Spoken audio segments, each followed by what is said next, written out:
నమస్తే.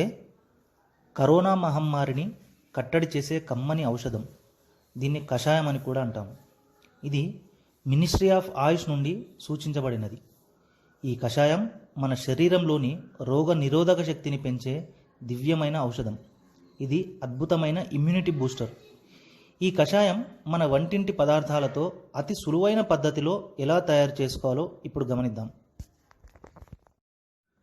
ఈ కషాయం తయారీకి కావలసిన పదార్థాలు: శొంఠి 2 టీ స్పూన్లు, మిరియాలు 10 గ్రాములు, దాల్చిన చెక్క 10 గ్రాములు, పసుపు సగం టీ స్పూన్, వాము లేదా ఓమ 25 గ్రాములు, లవంగాలు 10 పీసులు, ఇలాచీలు 15 పీసులు.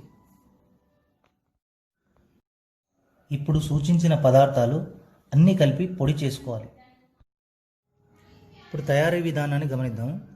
ముందుగా ఒక గిన్నెలో 300 మిల్లీలీటర్ల మంచినీళ్ళు పోసుకొని పొయ్యి మీద పెట్టి, ఈ నీళ్ళలో మనం ఇంతకుముందు తయారు చేసుకున్న పొడిని ఒక చెంచాడు కలుపుకోవాలి. వీటితో పాటు 10 గ్రాముల అల్లం ముక్క దంచి వేసుకోవాలి.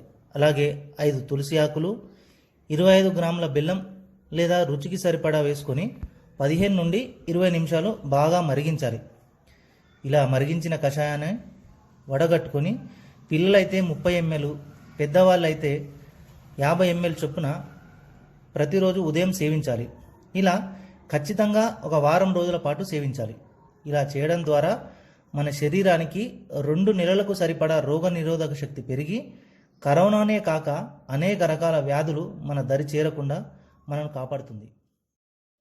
ఈ కషాయం తయారీ విధానం మనం పాటిస్తూ మన శ్రేయోభిలాషులకు కూడా తెలియజేయగలరు. ధన్యవాద్. సర్వే భవంతు సుఖినః. ఈ కషాయం